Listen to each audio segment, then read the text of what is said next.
Hi, in this exercise, we will use tinkerCAD to simulate how an Arduino Uno can read from a temperature sensor TMP36.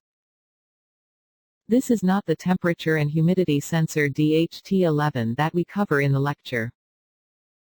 The reason is DHT11 is still not available in tinkerCAD. The connection is as shown. TMP36 is connected to the Arduino Uno's 5 volts, ground and analog input pin A0. A buzzer is also connected at digital pin 2. The buzzer can be made to beep if temperature exceeds a predefined threshold. Note that both the temperature sensor and the piezo buzzer are basic components in tinkerCAD. To understand how TMP36 works, you can go to this Adafruit webpage. This temperature sensor can measure temperature from -40 to 150 degrees Celsius. The graph shows a straight line response, but the accuracy decreases after 125 degrees Celsius.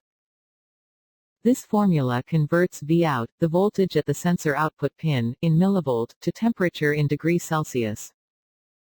Vout in millivolt, subtracts 500, divided by 10, gives temperature in degrees Celsius.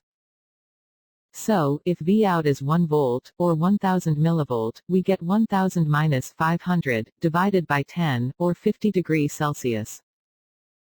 And, if Vout is 0.5 volt, or 500 millivolt, we get 500 minus 500, divided by 10, or 0 degrees Celsius. This is the sample code.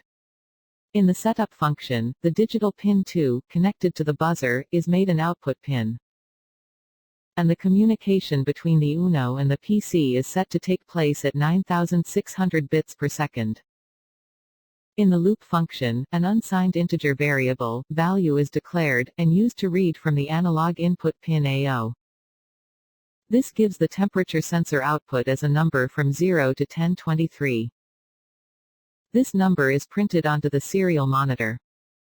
Then, this formula converts the number into an equivalent voltage from 0 to 5 volts. The equivalent voltage is also printed onto the serial monitor. Assuming we are only interested in temperature above 0 degrees Celsius. This Adafruit formula converts the voltage into the equivalent temperature. The equivalent temperature is also printed onto the serial monitor. So three things get printed. The number from 0 to 1023, the voltage from 0 to 5 volts, and then the temperature. In this line, if the temperature is above the arbitrary threshold of 35 degrees Celsius, we beep the buzzer once. Any temperature below 0 degrees Celsius will be ignored. A short delay of 2 seconds is introduced between successive reads. Let us now see a quick demo.